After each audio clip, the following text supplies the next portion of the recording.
Spiritually, it was something I knew I could handle because my understanding is when, what we have here is rental property, and the tenant's gone.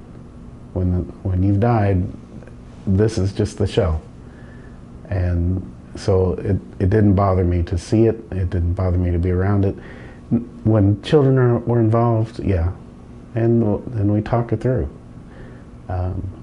But just from a spiritual background, it made it so much easier to deal with death, and actually having to watch people die, and it was a lot easier for me.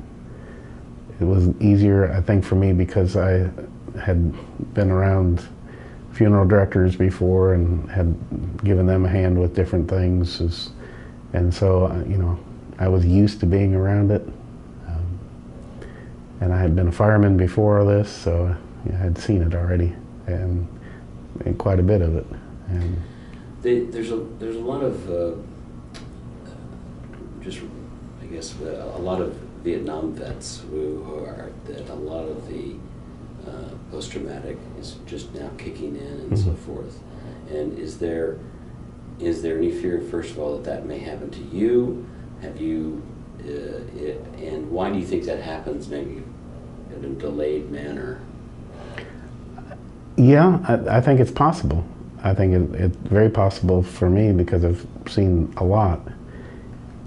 And I think the delay is because you're so busy with everything, and you go from one call to the next call to the next call to the next call, and then you have your church things and your family things and your other things, that your brain doesn't give you time to think about what you just experienced or what you witnessed.